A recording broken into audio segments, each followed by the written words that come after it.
This is my first time at Davos, and I find it quite a bewildering experience, to be honest.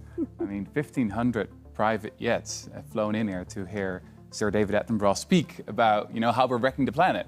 And I hear people talk in the language of participation and justice and equality and transparency. But then, almost no one raises the real issue of tax avoidance, right? And of the rich just not paying their fair share. It feels like I'm at a firefighters conference and no one's allowed to speak about water, right? there was only one panel, actually.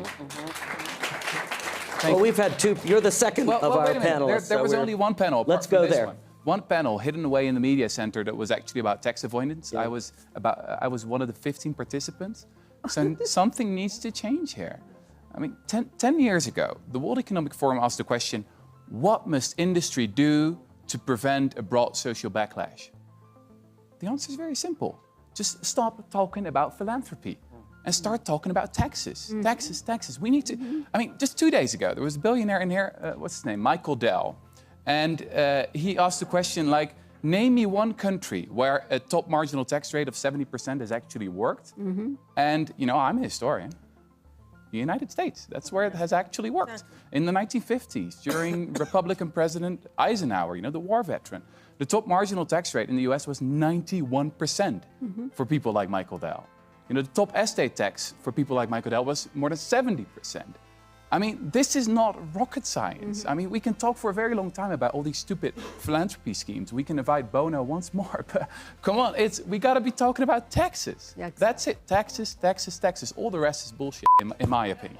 We have a tax system that leaks so much that allows $170 billion of money every year to be taken to tax havens and to be denied the developing countries that need that money most. So we have to look at the business model and we have to look at the role of governments to tax and plow back money into people's lives. I have to say, honestly, this is a very one-sided panel. The U.S. basically has the lowest unemployment rate ever, the lowest black unemployment rate ever, the lowest youth unemployment ever.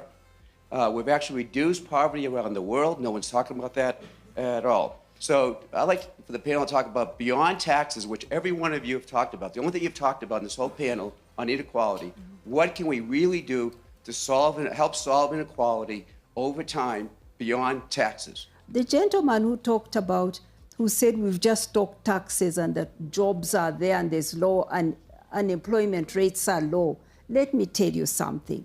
We're talking about jobs, but the quality of those jobs. And we also work with poultry workers in the richest country in the world, the United States. Poultry workers. These are women who are cutting the chickens and packing them, and we buy them in the supermarkets. Dolores, one woman we work with there, told us that she and her co-workers have to wear diapers to work because they are not allowed toilet breaks.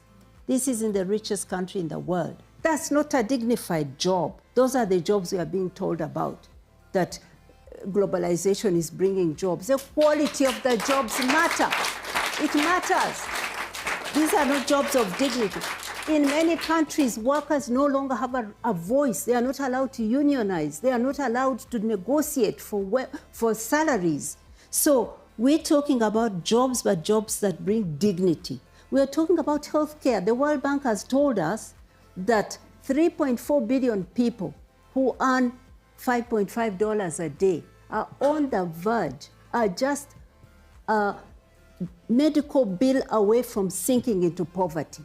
They don't have health care. They are just a crop failure away from sinking back into poverty. They have no crop insurance. So don't tell me about low levels of unemployment. You are counting the wrong things. You're not counting dignity of people. You're counting exploited people. I want to...